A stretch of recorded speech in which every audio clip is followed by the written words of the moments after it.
జయ శ్రీకృష్ణ. శుక్లాంబరధరం విష్ణుం శశివర్ణం చతుర్భుజం ప్రసన్నవదనం ధ్యాయేత్ సర్వ విఘ్నోపశాంతయే.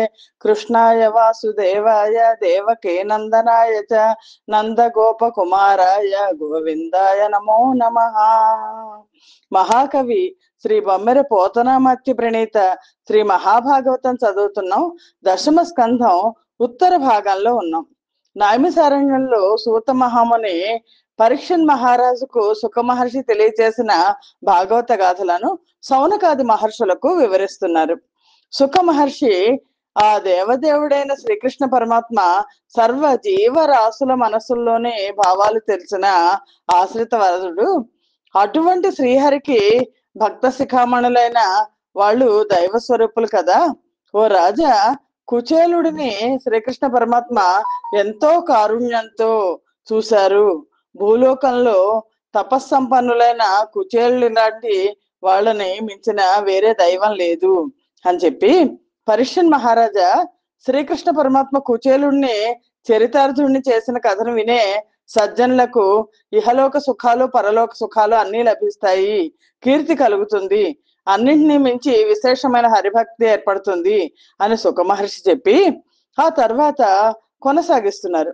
అప్పుడు సుఖ మహర్షిని చూసి పరీక్షన్ మహారాజు ఇలా అన్నారు: దుష్ట శిక్షణంబు దురిత సంహరణంబు శిష్ట రక్షణంబు చేయదలచి భువిని మనుజుడగుచు పుట్టిన శ్రీకృష్ణు విమల చరితమెల్ల విస్తరింపు. పరీక్షన్ మహారాజు అడుగుతున్నారు సుఖ మహర్షిని, మహాత్మా, దుష్టులను శిక్షించడానికి, శిష్టులను రక్షించడానికి, పాపాలను పరిహరించడానికి, పరిత్రాణాయ సాధూనం వినాశాయ చ దుష్కృతం అని చెప్పి చెప్తారు కదా ధర్మ సంస్థాపనార్థాయ అని భగవద్గీతలో. అలాగా పరమాత్మ శ్రీకృష్ణుడిగా మానవ రూపం, మానవ అవతారం ధరించారు. భువిని నిష్కంటకం చేయడానికి జన్మించిన ఆ శ్రీకృష్ణ పరమాత్మ యొక్క పవిత్రమైన చరిత్రను నాకు ఇంకా ఇంకా వినాలనుంది, చెప్పండి స్వామి అని పరీక్షన్ మహారాజు ఎంతో భక్తితో శ్రద్ధతో అడిగారు. అలా అడిగిన పరీక్షన్ మహారాజుకు అడగంగానే సుఖ మహర్షి మళ్ళా చెప్పడం ప్రారంభించారు.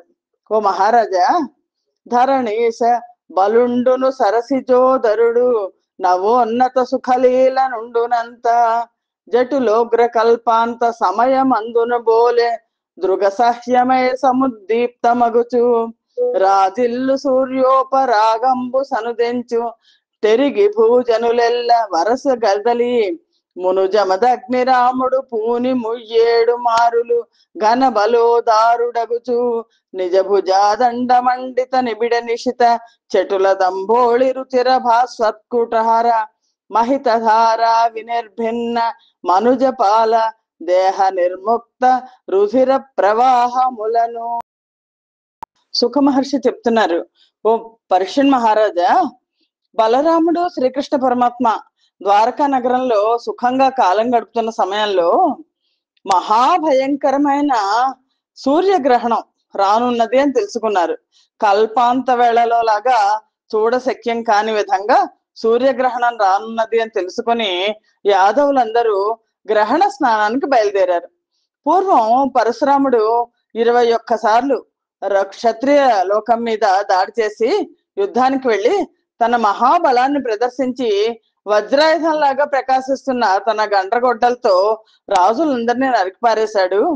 ఆ క్షత్రియ వీరుల దేహాల నుంచి కారిన రక్తం ప్రవాహం కట్టింది. ఏను మడువులు గావించెనచటనేని నట్టి పావన సుక్షేత్ర మగుష్యమంత పంచకంబునకప్పుడు సంభ్రమము తోడ జనిరి రామకృష్ణులను సంతసం బెలర్ప. ఆ రక్త ప్రవాహాన్ని పరశురాముడు 5 మడుగులుగా చేశాడు. ఎక్కడైతే ఆ రక్త ప్రవాహాన్ని 5 మడుగులుగా చేశాడో ఆ ప్రదేశం పరమ పవిత్రమైన శమంతక పంచకము అనే పేరుతో సుక్షేత్రంగా విరాజిల్లింది. ఆ పరమ పవిత్రమైన శమంత పంచక తీరానికి బలరామకృష్ణులు ఆనంద ఉత్సాహాలతో గ్రహణ స్నానానికని బయలుదేరారు. భాగవతంలో పరమాత్మ తను చేసిన ప్రతిదీ కూడా భగవద్గీతలో కూడా చెప్తారు. ఎందుకు నేను ఆచరిస్తున్నాను ఇవన్నీ అంటే నన్ను చూసి అందరూ ఆచరిస్తారని అని. గ్రహణ స్నానానికి నిజానికి కృష్ణ పరమాత్మ బలరాముడు వెళ్లాల్సిన అవసరం లేదు. కానీ ప్రజలందరూ తనని అనుసరించడం కోసం పరమాత్మ ఒక మానవుడిలాగా అన్ని కార్యక్రమాలను నిర్వహించారు. కర్మ అనేది అంటేనే బలరామకృష్ణులు లోకంలో ధర్మపాలనను అనుసరింపజేయడానికి గ్రహణ స్నానానికి బయలుదేరారు. ద్వారకా నగర సంరక్షణ బాధ్యతను ప్రద్యుమ్న, గద, సాంబ, సుచంద్ర, సుక, సారణ, అనిరుద్ధ, కృతవర్మాది యాదవ వీరుల మీద ఉంచారు. అక్రూరుడు, వసుదేవుడు, ఉగ్రసేనుడు మొదలైన యాదవులు బలరామకృష్ణులతో కలిసి శమంతక పంచకానికి బయలుదేరారు. వాళ్ళంతా చందనాది మైపోతలు పూసుకొని, పుష్పమాలలు అలంకరించుకొని, నూతన వస్త్రాలు ధరించి, భరణాలు ధరించి, పుష్పక విమానాల అన్నట్లున్న రథాలను, మేఘాల వంటి ఏనుగులను, మనోవేగంతో పరిగెత్తే గుర్రాలను అధిరోహించి దేవతల అందాలను తిరస్కరించే సుందరాంగులైన పురుషులు తమను కొలుస్తుండగా శమంత ప్రాదాన్ని చేరారు. ఆ పుణ్యతీర్థాల్లో అందరూ స్నానాలు చేశారు. ఆ రోజు ఉపవాసం చేశారు. సూర్యగ్రహణం రోజు ఉపవాసం చేయాలి. భూసురవరులకు ననుపమ వాసోలంకార ధేను వసురత్న ధరిత్రి సుమహిత వస్తువు లుల్లాసంబున దానమిచ్చి లాలితులగుచున్. ఆ తర్వాత గ్రహణ సమయంలో ధ్యానాన్ని చేశారు. ధ్యానాలు చేశారు. బ్రాహ్మణోత్తములకు గృహదానాన్ని, గోదానాన్ని, భూదానాన్ని, రత్నాలను, సువర్ణ దానాన్ని, అలంకార ద్రవ్యాలను, మంచి మంచి వస్తువులను ఇచ్చి వాళ్ళందరినీ సంతుష్టులను చేశారు. పునరవగాహనములు పెంపొనరంగా వించి బంధుయుక్తముగా భోజన కృత్యంబులు తీర్చి సదనురాగములుల్ల సెల్ల నచ్చోట దగన్. ఆ తర్వాత బలరామకృష్ణులు తక్కిన యాదవులు గ్రహణానంతరం మళ్ళీ విడుపు స్నానాలు చేశారు. గ్రహణం పట్టినప్పుడు అన్ని దానాలు చేశారు, ధర్మాలు చేశారు, అన్ని చేశారు. విడుపు స్నానం కూడా చేశారు. ఆ విడుపు స్నానం అయిపోయిన తర్వాత బంధువులందరూ కలిసి ఉల్లాసంగా భోజనాలు చేశారు. సంతోషంతో, ప్రేమాభిమానాలతో అందరూ ఉత్సాహంగా సంభాషించుకుంటూ కాలం గడిపారు. ఘన శాఖ కీర్ణములై ఇనరస్ములు దూరనేక యసకం బెనగన్ ననిచిన పొన్నల నీడల ననిచిన వేడుకల నందన ముఖ్యుల్. మహారాజా పరీక్షణ్ మహారాజుకు చెప్తున్నారు సుఖ మహర్షి. పెద్ద పెద్ద కొమ్మలతో పొన్న చెట్లు దట్టంగా పెరిగి ఒకదాంతో ఒకటి కలిసిపోయాయా అన్నట్లు ఉండడంతో సూర్యకిరణాలు ఆకుల మధ్యలోంచి దూరం లేకపోతున్నాయి. శ్రీకృష్ణ పరమాత్మ, బలరామదేవుడు మొదలైన యాదవులందరూ కూడా ఆ పొన్న చెట్ల నీడల్లోకి వచ్చి చేరారు. తనరిన పల్లవ రుచిరాసనముల నాసీనులగుతు సత్సుఖ గోష్ఠిన్ వెను పొందగనటవసించిన చోదత్పుణ్యతీర్థ సేవారతులై. మనం అందరం మామూలుగా ఏం చేస్తామంటే ఎక్కడికైనా వెళ్తే ఆ పని పూర్తంగానే వెంటనే వెళ్ళిపోతాం. ఉండాలి కొంతసేపు అక్కడ. ఆ పొన్న చెట్ల నీడల్లో మెత్తని చిగుళ్లతో పరిచిన ఆసనాల మీద కూర్చుని సుఖ గోష్ఠి చక్కగా హాయిగా మాట్లాడుకుంటూ చమత్కారాలు విసురుతూ ఉల్లాసంగా వినోదించారు మొత్తం శ్రీ బలరామదేవుడు, అలాగే శ్రీకృష్ణ పరమాత్మ, మిగిలిన యాదవులందరూ కూడా. ఆ విధంగా యాదవులు సుఖ సంతోషాలతో తేలియాడుతున్నారు. శమంత పంచక పుణ్యతీర్థాన్ని సేవించాలనే కుతూహలంతో ఎందరో రాజులు ముందే అక్కడికి వచ్చి ఉన్నారు. మత్స, ఔసీనర, కోసల, విదర్భ, కురు, సృంజయ, కాంభోజ, కేకయ, మద్ర, కేరళ దేశాధిపతులందరూ వచ్చారు. నందుడు మొదలైన గోపాలురు, గోపికా జనం కూడా వచ్చారు. ఇక్కడికి కృష్ణ పరమాత్మ, బలరామదేవుడు వస్తారని తెలిసి వచ్చారు, తెలియక వచ్చారు, గ్రహణ స్నానం చేయడానికి వచ్చారు. నందుడును మిగిలిన గోపజనం అంతా కూడా వచ్చారు. నందుడు మొదలైన గోపాలురు, గోపికా జనం వచ్చారు. అలాగే పాండవులందరూ వచ్చారు. ధర్మరాజుతో పాటు భీష్ముడు, ద్రోణుడు, ధృతరాష్ట్రుడు, గాంధారి, కుంతి వచ్చారు గ్రహణ స్నానం చేయడానికి. పాండవులు భార్యలతో సహా వచ్చారు. సంజయుడు, విదురుడు, కృపుడు, కుంతిభోజుడు, విరాటుడు, భీష్మకుడు, నగ్నజిత్తు, ద్రుపదుడు, శైబ్యుడు, దృష్టకేతు, కాశీరాజు, దమఘోషుడు, విశాలాక్షుడు, మైథిలుడైన జనికుడు, యుధామన్యుడు, సుశర్మ మొదలైన వాళ్ళంతా వచ్చారు. బాహ్లికుడు పుత్రులతో కలిసి వచ్చాడు. ఒకళ్ళేంటి, మొత్తం భూమండలంలో ఉన్న వాళ్ళందరూ కూడా గ్రహణ స్నానానికి ఆ శమంత పంచకానికి వచ్చారు. ఎందుకు వచ్చారు? బహుశా కృష్ణ పరమాత్మ అక్కడికి వస్తున్నారని వచ్చి ఉంటారు. ఎందరెందరో రాజులు గ్రహణ స్నాన నిమిత్తం ఆ పుణ్యతీర్థానికి వచ్చారు. వచ్చిన రాజులందరూ ఉగ్రసేనుడు మొదలైన యాదవ శ్రేష్ఠులను పూజించి గౌరవించారు. ఉగ్రసేనాదులు కూడా రాజులు చేసిన మర్యాదలకు సంతృప్తి చెంది సంతోషించారు. ఆ రాజులు గాంచిరి నిజ నారీయుతులగుచునంగన పరివారున్ ధీరున్ దానవ కుల సంహారున్ గోపీ మనోవిహారున్ ఉదారున్. ఆ పుణ్యక్షేత్రం తీర్థమే కాదు, ఆ పరమాత్మ దర్శనం కూడా అయింది అందరికి. పుణ్యతీర్థ సేవనానికి వచ్చిన రాజులందరూ తమ తమ సతీజనంతో కలిసి ధీరోదాత్తుడు, రాక్షస సంహారి, గోపీజన ప్రియుడు, దయా సముద్రుడు, పత్ని సమేతుడు అయిన ఆ శ్రీకృష్ణ పరమాత్మను దర్శనం చేసుకున్నారు. అంటే తీర్థ స్నానం అయింది, పరమాత్మ దర్శనం కూడా అయింది. అప్పుడు శ్రీకృష్ణుడు బలరాముడు ఆ రాజులందరినీ తగిన విధంగా పూజించి సత్కరించారు. బలరామ దేవుడు శ్రీకృష్ణ పరమాత్మ ఆతిథ్య సత్కారాలకు తృప్తి చెందిన రాజులందరూ శ్రీకృష్ణ పరమాత్మ దగ్గరే కూర్చున్నారు. శ్రీకృష్ణ పరమాత్మ ప్రసాదించిన విభవాలతో అత్యున్నతంగా విలసిల్లుతున్న ఉగ్రసేనుడు మొదలైన యదు, వృష్ణి కులాలకు చెందిన పెద్దలందరినీ చూసి శ్రీకృష్ణ పరమాత్మ వినేటట్లుగా ఆ రాజులందరూ ఇలా మాట్లాడుకుంటున్నట్ట. మన శాస్త్రంబులు వాక్కులున్ మనములున్ మాంగళ్యముం పొంది పావనమయ్యొప్పెడి నేరమా విభుని భాస్వత్పాద పంకేజ సేచనతోయంబులనే మహాత్ముని పదాబ్జాతంబులిందేని సోకిన చోటెల్లను ముక్తి హేతువగు నే కృష్ణుండి పో చూడగన్.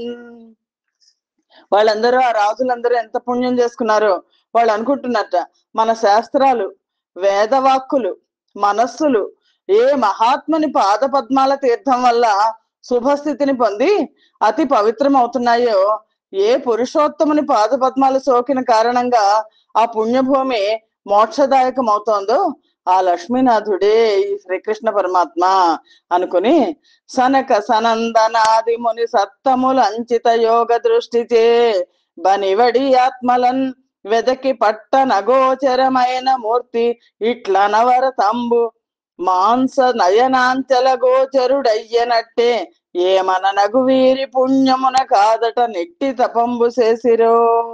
వాళ్ళందరూ అనుకుంటున్నారు ఈ శ్రీకృష్ణ పరమాత్మ సనక సనందనాది మహర్షుల యోగ దృష్టికే కనిపించరు. ఆ మహా తపస్సంపన్నులు ఎంత శోధించినా వాళ్ళ ఆత్మలలో పట్టుబడ్డు.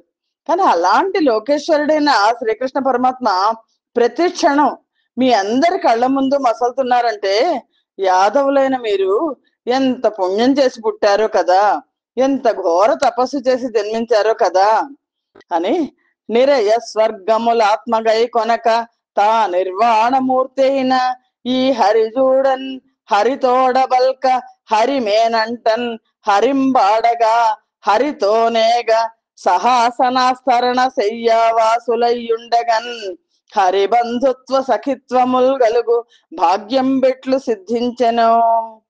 ఆ యాదవ శ్రేష్ఠులైన ఆ ఉగ్రసేనాదుల నరకం గురించి గాని స్వర్గం గురించి గాని ఏమాత్రం ఆలోచించక్కర్లేదు. ఎందుకంటే ఎప్పుడు వాళ్ళు మోక్షప్రదాత అయిన ఆ శ్రీకృష్ణ పరమాత్మ గురించి ఆలోచిస్తుంటారు. వాళ్ళందరికీ ఆ పరమాత్మని చూసే భాగ్యం, ఆ కృష్ణ పరమాత్మతో మాట్లాడడం, ఆ శ్రీకృష్ణ స్పర్శ పొందడం, ఆ శ్రీకృష్ణుడిని కీర్తించడం, ఆ శ్రీకృష్ణుడితో కలిసి వెళ్ళడం, ఆ శ్రీకృష్ణ పరమాత్మతో కలిసి కూర్చోవడం, ఆ శ్రీకృష్ణ పరమాత్మతో కూడి ఒకే పాన్పు పైన పడుకోవడం, ఆ శ్రీకృష్ణ పరమాత్మకి బంధువు అయి ఉండడం, ఆ శ్రీకృష్ణ పరమాత్మతో మైత్రి కలగడం, ఒక్కటేంటి సర్వం శ్రీకృష్ణమయంగా జరగడం వాళ్ళ పుణ్య విశేషం కాక ఇంకేంటి.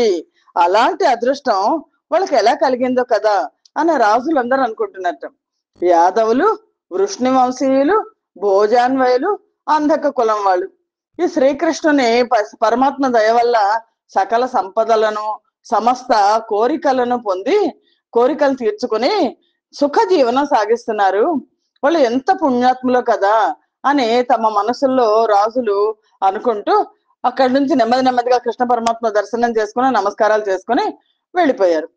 అయితే ఆయనకి దగ్గర బంధువులు ఉన్నారు కదా, ఎంతో మాట్లాడాలనుకునే వాళ్ళు. అప్పుడు పాండు మహారాజు పత్ని ఆయన కుంతీదేవి, ఆవిడ కృష్ణ పరమాత్మ దగ్గరికి వచ్చింది. తన సుతులకు గాంధారి తనయులు గావించు సపకృత్యముల కాత్మన్ ఘనమున నెరియుచునచ్చట గనుగొనె వసుదేవు విగత కల్మష భావున్. ఆవిడ కుంతీదేవి పాపం వసుదేవుడి దగ్గరకు వచ్చింది. వసుదేవుడు ఎవరు? ఆవిడకి అన్నయ్య కదా. దీనురాలైన కుంతీదేవి ఆ అన్న దగ్గరికి వచ్చి వసుదేవుడితో తన సుతులకు గాంధారి తనయులు గావించు నపకృతంబులకు ఆత్మన్ ఘనముగా నెరియుచు బాధపడుతోంది ఆవిడ. వాళ్ళ అన్నయ్య దగ్గరికి వచ్చేసరికి ఆవిడకి ఒక్కసారి ఆ దుఃఖం అంతా కూడా బయటకు వచ్చింది. పుట్టింటి వాళ్ళు కదా, చెప్పుకోవాలనిపిస్తుంది. ఏ కష్టమైన సుఖమైన పుట్టింటి వాళ్ళతో ఆడవాళ్ళకి చెప్పుకోవాలనిపిస్తుంది. ఆ దీనురాలైన కుంతీదేవి పాప అన్నయ్యన వసుదేవుడితో ఈ విధంగా అన్నది. ఓ ఎన్న పాండు తనయులు నీ ఎల్లుండ్రడవులందు నేరి మృగములతో బాయ నీడుమలబడ గరుణాయత్తుల రగుచు మీరలరయగవలదే. అన్నయ్య, పాండురాజ పుత్రులు కుంతీదేవి వసుదేవుడితో చెప్తోంది, నీకు మేనల్లుళ్ళు కదా. ధర్మరాజాదులు అడవుల్లో క్రూర మృగాల మధ్య అనేక కష్టాలు పడుతుంటే వాళ్ళ బాగోగులు మీరు చూసుకోవద్దా? దయార్ద్ర చిత్తంతో వాళ్ళని కాపాడాలి కదా అని ఆవిడ అనేక విధాలుగా కొడుకుల బాధలు చెప్పుకొని దుఃఖాతిశయంతో ఇంకా ఇలా అంది. అతి బలవంతపు విధి దా ప్రతికూలం పైన గలరే బంధువులనుచున్ ధృతి గలగ బాష్పజల పూరితలోచన యగు సహోదరిని చూచి ఎనన్. అన్న, విధి మాకు ప్రతికూలమైంది. కష్టాల పాలు చేసినప్పుడు బంధువులు ఏం చేస్తారులే, అయినా బంధువులు ఎవరున్నారు కనుక. నిజంగానే కష్టాలు వచ్చినప్పుడు బంధువులు ఎవరున్నారు, బంధువులకి చెప్పుకుందామని అనిపిస్తుంది అని కుంతీదేవి ధైర్యం కోల్పోయి శోకిస్తోంది. అప్పుడు ఆ చెల్లెల్ని చూసి వసుదేవుడు ఇలా అన్నాడు. తల్లి నీకేల సంతాపింప మనమున దళవంక విధినేల సొలసెదింత అఖిల నియామకుండగుని ఈశ్వరుడు మాయ యవని కాంతరుడైన ఎట్టి సూత్ర దారుని కైవడి దగిలి నటింపగా మనుజులు కీలు బొమ్మలు తలంప గావున విధి చేత గడిచి వర్తింపంగ దేవతలకునైన ధీరదట్లు క్రోధ చిత్తుండు కంసుడు బాధపరుప నిలయములు దప్పినే నడవుల సరింప ఘన కృపానిధి హరి గలుగైవట్టి కోరి మాకెండ్లు గ్రమ్మర చేరగలిగే. వసుదేవుడు కుంతీదేవిని ఓదారుస్తున్నాడు. ఓ తల్లి, అమ్మాయి, ఎందుకు ఇంత బాధపడతావు చెప్పు. విధిని ఎందుకు నిందిస్తున్నావు? కష్ట సుఖాలను అంటే ఒక అన్నయ్య ఎలాగా చెప్పాలో అలా చెప్తున్నాడు. కష్ట సుఖాలను నియమించేవాడు భగవంతుడు. నాకెవరు బంధువులు లేరని బాధపడింది కదా. ఆ పరమాత్ముడు మాయ అనే తెర వెనుక ఉండి సూత్రధారుడిలాగా ఈ జగత్ అంతా నడిపిస్తుంటాడు. ఆయన చేతిలో మానవులందరూ కేవలం కీలు బొమ్మల వంటి వాళ్ళం. ఆయన కీలు ఎటు తిప్పితే అటు తిరగడమే మన విధి. మన శక్తి అంటూ ఏది లేదు కదా. అందుచేత విధిని ఎదిరించి నడవడం దేవతలకే చేత కాదు, మనమెంత. ఇప్పుడు మమ్మల్ని క్రోధ చిత్తుడైన కంసుడు ఎంత బాధించాడు. అప్పుడు మా నివాసాలు వదిలి అడవుల పాలు అయిపోయాం కదా. యాదవులందరూ పారిపోయారు కంసుడి క్రూర చర్యలకు. దయా సముద్రుడైన ఈ శ్రీకృష్ణుడు ఉండబట్టి మళ్ళీ మా ఇళ్లను మేము చేరగలిగాం. కాబట్టి సోదరి బాధపడకు. విధి కలిసి వస్తే ఆ రోజున మీరంతా కష్టాలు పోయి మళ్ళా సుఖపడతారు అని వసుదేవుడు కుంతీదేవిని ఓదార్చాడు. నంద యశోదలు గోపక బృందంబులు గోపికలను బిరిగొని పరమానందమున జను దెంచిరి మందరధరు చూచు వేట్క మనముల బొడమన్. సరిగ్గా ఆ సమయంలో ఒక అద్భుతమైన సంఘటన జరిగింది. అదేంటంటే, ఈ గ్రహణ స్నానానికి వచ్చిన వాళ్ళలో నందుడు, యశోద, గోపాలకులందరూ ఉన్నారు. ఆ సమయంలో నందుడు, యశోద, గోపాలకులతో కలిసి ఆ గోపికలందరినీ తీసుకుని శ్రీకృష్ణుని చూడాలి అనే కోరికతో పరమానందంతో శ్రీకృష్ణుడి దగ్గరికి వచ్చారు. చాలా కాలం తర్వాత యశోద తల్లి శ్రీకృష్ణుడిని చూసింది. అప్పుడు ఆ విధంగా చాలా కాలం తర్వాత కృష్ణుడిని చూడాలని అనే కాంక్షతో వచ్చిన నందాదులందరినీ యాదవులు అందరూ చూశారు. చూసి అతి చిరకాల సమాగతు నతని నిరీక్షించి వృష్ణి యాదవ భోజ ప్రతతులు నెదురేగి సమున్నతితో నాలింగనములు నడిపిరి వరుసన్. వెంటనే ఈ యదు, వృష్ణి, భోజక, అంధక ప్రముఖులందరూ గౌరవంగా లేచి ఎదురెళ్ళారు నందుడికని యశోదకి. కౌగిలించుకొని క్షేమ సమాచారాలు, గోపికలందరినీ, గోపకులను అందరినీ కూడా కౌగిలించుకొని క్షేమ సమాచారాలు అడిగి తెలుసుకొని ప్రేమతో ఆ గోకుల వాసులందరినీ ఆహ్వానించి వసుదేవుడి దగ్గరికి తీసుకొచ్చారు. వసుదేవుడు వాళ్ళకి చాలా సంతోషంతో వాళ్ళని చూశాడు. వసుదేవుడు వారికి సంతనమున గావించ సముచిత క్రియలంతన్ ముసలియు హరియును మృక్కిరి వ్యసనంద యశోదలకును వినయం బెసగన్. వసుదేవుడు వాళ్ళందరినీ చూసి చాలా సంతోషపడి సకల సత్కారాలు చేసి పూజించాడు. నంద యశోదలకు బలరాముడు, శ్రీకృష్ణుడు వినయంతో సాష్టాంగ నమస్కారం చేశారు. వాళ్ళు పెంచారు కదా వీళ్ళని. ఆ విధంగా బలరామకృష్ణులు ఇద్దరు తల్లిదండ్రులకి, నందుడికి యశోదకి నమస్కారాలు చేసి వాళ్ళని భక్తి మీద కౌగిలించుకున్నారు. కళ్ళ వెంబడి ఆనంద బాష్పాలు రాలుతుంటే ఎనలేని ప్రేమ మనస్సులో పూడుకుపోగా ఏమి పలకలేక, గొంతంతా మూసుకుపోతుంది కదా, పలకలేక మౌనంగా ఉండిపోయారు. అప్పుడు యశోదాదేవి తనయులు ఇద్దరిని తన తొడ మీద కూర్చోబెట్టుకుంది. గుండెలకు వాళ్ళని హత్తుకుంది, చెక్కిళ్ల మీద ముద్దు పెట్టుకుంది. వాళ్ళ శిరస్సులను వాత్సల్యంతో వాసన చూసింది. గడ్డను నిమురుతూ మళ్ళీ వాళ్ళిద్దరు నిజానికి పెద్దవాళ్ళు అయిపోయి పెళ్లిళ్ళు అయిపోయిన వాళ్ళు, మనవలు పుట్టిన వాళ్ళు. గడ్డను నిమురుతూ మళ్ళీ ప్రేమాశ్రయంతో ఇద్దరిని ఆ పెద్దావిడ యశోదాదేవి కూడా, ఆవిడ కూడా పెద్దదైపోయింది కదా, కౌగులించుకుంది. పరమానందంతో ఉప్పొంగిపోయింది ఆవిడ జీవిత కాలంలో కృష్ణుడు మళ్ళా కనిపించాడు. స్థిరమతి తోడ రోహిణియు దేవకియుందగ నందగోప సుందరిగని కౌగలించుకొని సత్కృతులెల్ల తలంచి ఇంతి నీ వరుడును నీవు బంధుజన వత్సలతన్ మును చేయు సత్కృతుల్ మరువగ వచ్చునే తలప మాకిక నెన్నటికింతలోదరి. బలరాముడి తల్లి రోహిణీదేవి, ఆవిడ శ్రీకృష్ణుడి తల్లి అయిన దేవకిదేవి వాళ్ళిద్దరు వచ్చి యశోదాదేవిని ప్రేమతో కౌగిలించుకున్నారు. రోహిణీదేవి యశోదకు అక్కయ్యే అవుతుంది. యశోదాదేవి బలరామకృష్ణులను ఎంత ప్రేమతో పెంచిందో, ఎంత మమకారాన్ని చూపించిందో ఆ విషయాలన్నీ గుర్తు చేసుకున్నారు. యశోదతో అన్నారు, నువ్వు నీ భర్త ఓ యశోద మా ఎందున్న బంధు ప్రేమతో ఎన్నెన్ని మంచి పనులు చేశారో, ఎంతెంత సహాయం చేశారో మేము మర్చిపోగలమా తల్లి? మిమ్మల్ని ఎప్పటికీ మరవలేం కదా. చాలా కష్టాల్లో ఉన్నప్పుడు వాళ్ళ పిల్లలు ఇద్దరిని వీళ్ళే పెంచారు కదా, 11 సంవత్సరాల పాటు పెంచారు. మిమ్మల్ని ఎప్పటికీ మర్చిపోలేం తల్లి అని కృతజ్ఞతలు చెప్పారు. జననం బంధుట మొదలుగా ఘనమోహము తోడ పెంచు కథమున తమకున్ జనని జనకులు వీరని మనమున దలపోయలేరు మము నీ తనయుల్. అమ్మ యశోదాదేవి బలరామకృష్ణులు పుట్టిన దగ్గర నుంచి వాళ్ళని నువ్వే అపారమైన ప్రేమతో పెంచావు. అందువల్ల నీ కొడుకులు బలరాముడు, కృష్ణుడు ఎప్పటికీ కూడా మమ్మల్ని అసలు తల్లిదండ్రులుగా భావించడం లేదు. వాళ్ళకి తల్లి తండ్రి అంటే యశోదాదేవి, నందుడే, అంతే.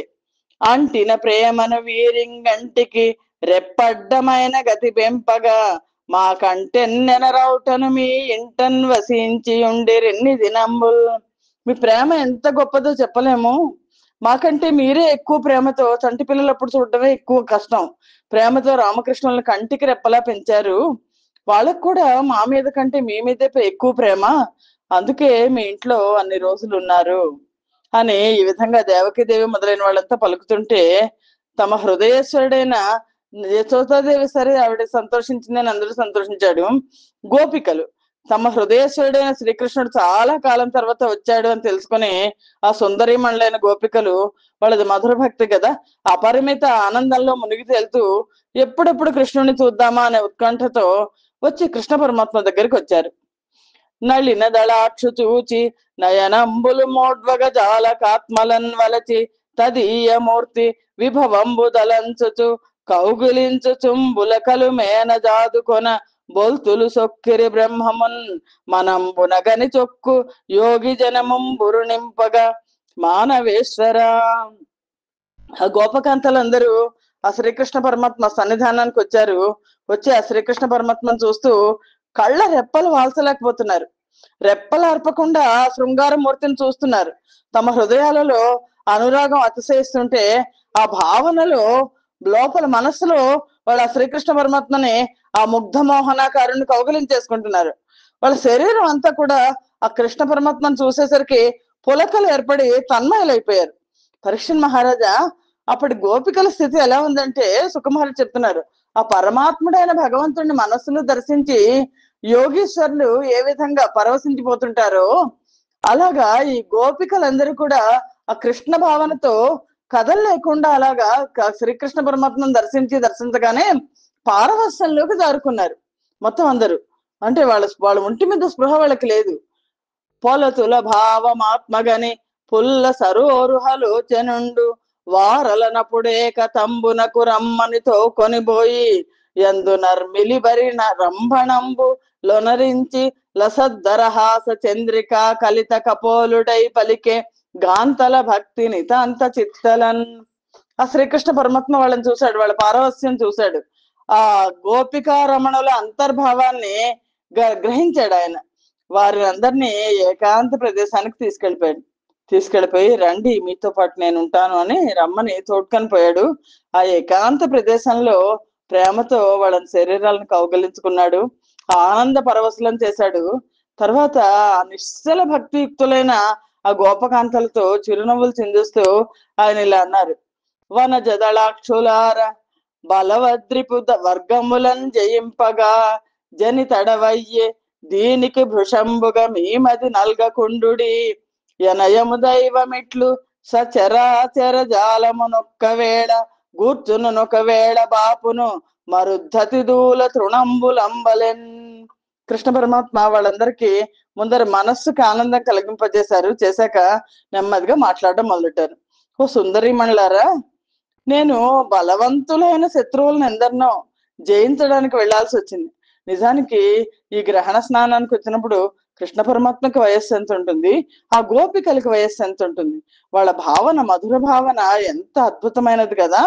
ఆయన కృష్ణ పరమాత్మ వాళ్ళతో చెప్తున్నారు, నేను బలవంతులైన శత్రువులను ఎందరినో జయించడానికి వెళ్లాల్సి వచ్చింది. ఆ పని ముగించుకొని వచ్చేసరికి చాలా ఆలస్యమైంది. అందువల్ల నా మీద మీరెవరూ అలగద్దు. విధి ఒక్కోసారి ప్రాణులను అప్రాణులను కూడా కలుపుతూ ఉంటుంది, విడదీస్తుంటుంది. గాలి దూది పింజలను గడ్డి పరకలను ఎలా ఎగరగొడుతుంటుందో విధి కూడా అలాగే ఒక్కో చోట పడేస్తుంటుంది, ఒక్కో చోట నుంచి తీసేస్తుంటుంది. అని తరళాక్షులార మద్భక్తి చేతనులకు ధనరు మోక్షానందదాయకంబు జప తపోవ్రతదాన సత్కర్మముల భుక్తి కలుగంగ నేరదు కానదలప విధి శివ సనకాది విమల చిత్తంబుల బొడమిన భక్తి మీ బుద్ధులందు జనించె మీ పూర్వ సంచిత సౌభాగ్యం ఎట్టిదో ఎది తుద ముట్టెనింకా నటమటము కాదు మీకు నెన్నటికినైనా గలుగ నేరవు నిరయ సంగతములైన జన్మ కర్మములిట మీద మన్మనీష సుమహిత ధ్యానలారయో రమణులారా. ఒక భరోసా ఇచ్చేశారు పరమాత్మ. ఓ గోపికలారా, నా యందు నిశ్చలమైన భక్తి కల వాళ్ళకి తప్పక మోక్షం లభిస్తుంది. అంతేకాని జపము తపము వ్రతము దానము చేసినంత మాత్రాన మోక్షం కలగదు. మీలో నా పట్ల అపారమైన భక్తి ఉంది. శంకరుడి యొక్క, బ్రహ్మదేవుడి యొక్క, సనక సనందనాది మహర్షుల యొక్క మనస్సులలో ఏర్పడినంత భక్తి మీ మనస్సుల్లో నా పైన కలిగింది. పూర్వ జన్మల నుంచి సంపాదించుకు తెచ్చుకున్న మీ పుణ్య విశేషం ఎంత గొప్పదో కానీ నేటికి అది ఫలించింది. ఇంకా మీకు ఎప్పటికీ కష్టం అనేది ఉండదు, ఏ కష్టము ఉండదు. నరకయాతనల పాలు అవ్వరు. అసలు మీకు పునర్జన్మ అంటూ లేదు. మీ ధ్యాన పటిమే మిమ్మల్ని దరికి చేర్చి ముక్తిని ప్రసాదించింది అని మీకు ఇంకా వాళ్ళ జన్మ లేదు అని చెప్పేశారు పరమాత్మ.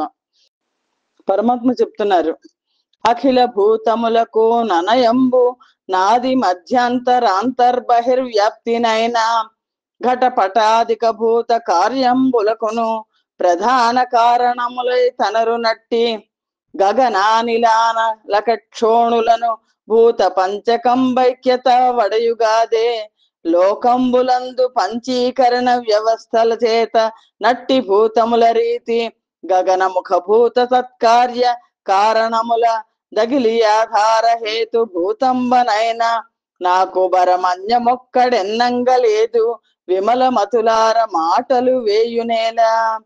ఓ నిర్మల మనస్సు కలిగిన నిర్మల మనస్సులైన ఓ గోపకాంతలారా, నేను ఎప్పుడు సర్వ జీవరాశుల లోపల బయట ఉంటాను. నేను సర్వస్య చాహ హృదయ సన్నివిష్టం అంటారు కదా పరమాత్మ. జగత్తు యొక్క ఆది మధ్యాంతాల్లో ఉంటాను నేను. సర్వ ప్రాణుల శరీర రక్షణాది సమస్త కార్యకలాపాలకు పంచభూతాలైన ఆకాశము, వాయువు, అగ్ని, జలము, భూమి అను వాటి కలయికే కారణం. పంచభూతాల కార్యకారణాలకు, ప్రయోజనాలకు నేనే ఆధారభూతుడిని. విశ్వ నిర్వహణకు, సృష్టి విధానానికి, చరాచర జంతుజాల విలయానికి, సర్వానికి నేనే కర్తను. అలాంటి నాకు నేను వేరు, ఇతరులు వేరు అనే భేదభావం లేదు. ఎప్పుడైతే శ్రీకృష్ణ పరమాత్మ అలా చెప్తున్నారో, పరమాత్మ తత్వాన్ని బోధిస్తున్నారో, గోపకాంతలకప్పుడు ఆత్మజ్ఞానం పొందారు. శరీర అభిమానాన్ని, కోరికలు తెచ్చే బంధాలను వదిలేశారు. ఆ పరమాత్మను శరణ పొందడమే జీవుల ధ్యేయం అని భావించారు. శ్రీకృష్ణ పరమాత్మను చూసి, సమస్త జీవరాశుల అంతరాత్మల్లో వెలుగొందే ఓ పద్మనాభ, పవిత్రమైన చరిత్రతో శోభిల్లే కమలాక్ష, భక్తుల హృదయాల ప్రాంగణాలలో విరాజిల్లుతున్న కామిత ప్రదాయ అయిన కల్పవృక్షం వంటివాడా అని స్తుతించారు. ఘోర సంసార సాగరోత్తారణంబు దీయుత జ్ఞాన యోగి హృదయ వస్తు వగుచు జలువందు నీ చరణాంబు జాత యుగళమును మా మనంబుల దగుల నీవే. ఓ ఘోరమైన గోపికలు అడుగుతున్నారు, ఘోరమైన సంసార సాగరాన్ని దాటించేవి, మహాయోగుల హృదయాల్లో ధ్యాన రూపాలుగా ప్రకాశించేవి అయిన నీ పాద పద్మాలను మా మనస్సులలో స్థిరంగా నిలిచే వరం ఇయ్యి తండ్రి అనే గోపకాంతలు ఆ శ్రీకృష్ణ పరమాత్మను ప్రార్థించారు. అలా వేడుకుంటే అని వేడిన కృష్ణుడు ముని వినతుడు కరుణించి వల్లవి జనములు గోరిన ఎట్ల ఇచ్చే గరుణావననిధి సద్భక్తలోక వత్సలుడంతన్. భక్తవత్సలుడు, కరుణాసాగరుడైన శ్రీకృష్ణ పరమాత్మ ఏకాగ్ర చిత్తంతో తనను ప్రార్థించిన గోపికల కోరికలను తీర్చి వారికి మోక్ష ప్రదాత అయ్యారు.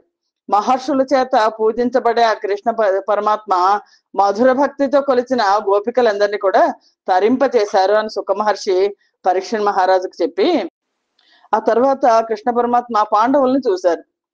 ధర్మ తనుభవుంగని పదంబులకున్నతుడై సపర్యలన్ నిర్మల భక్తిమై నడిపి నీవును దమ్ములు బంధుకోటి సత్కర్మ చరిత్రులై తగు సుఖంబుల నొప్పుచునున్న వారి నా నర్మిలి బాండవాగ్రజుడు నమ్మదు సూదను తోడనిట్లను.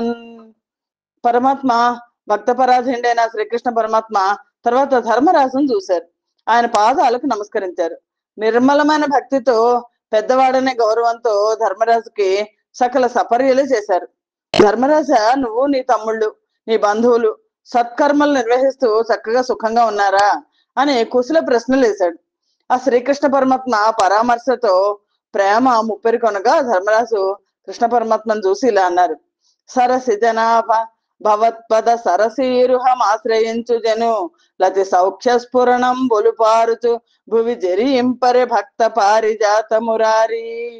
ఓ శ్రీకృష్ణ, ఓ మురాసుర సంహారి, భక్తుల పాలిటి కల్పవృక్షమా, ఓ పద్మనాభ, ఓ కమలాక్ష, నీ పాద పద్మాలను ఆశ్రయించుకొని ఉండే భక్తులు ఎప్పుడు సకల సౌఖ్యాలతో విలసిల్లుతుంటారు కదా.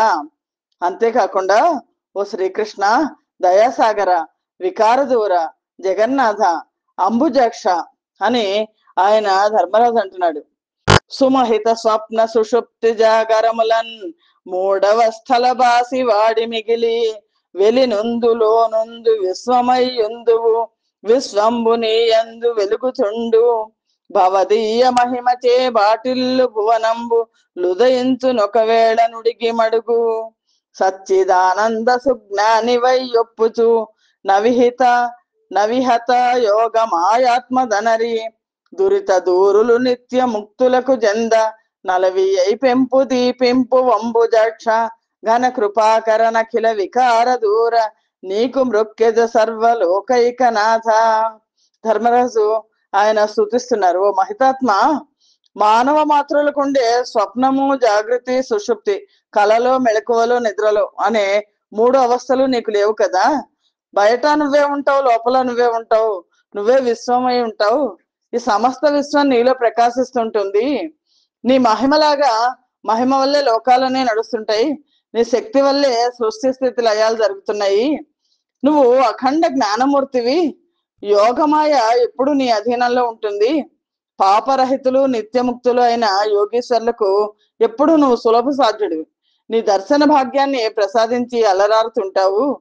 యోగేశ్వరేశ్వరుడైన నీకు నమస్కరిస్తున్నాను అని వినుతించిన నచ్చటి జనపాలక బంధుమిత్ర సకల జనములను విని యనురాగిల్లిరి నెమ్మనముల నానంద జలధి మగ్నులు నగుచున్ అని ధర్మరాజు శ్రీకృష్ణ పరమాత్మను స్తుతిస్తే అక్కడ ఉన్న రాజులు, బంధువులు, మిత్రులు అందరూ విని మనస్సులో ఆనంద వార్తలో మునిగిపోతుంటే పరమానంద భరితులయ్యారు. అట్టి యొప్పగు వేళ నెయ్యంబు మెరసి యొక్క చోటను సంతోషయుక్తులగుచు దానవాంతక సతులను ద్రౌపదియును గూడి తమలో అనముచ్చటలాడుచుండి. ఇలాగా అందరూ మాట్లాడుకుంటున్నప్పుడు ఆడవాళ్ళందరూ ఒక చోట కలిశారు.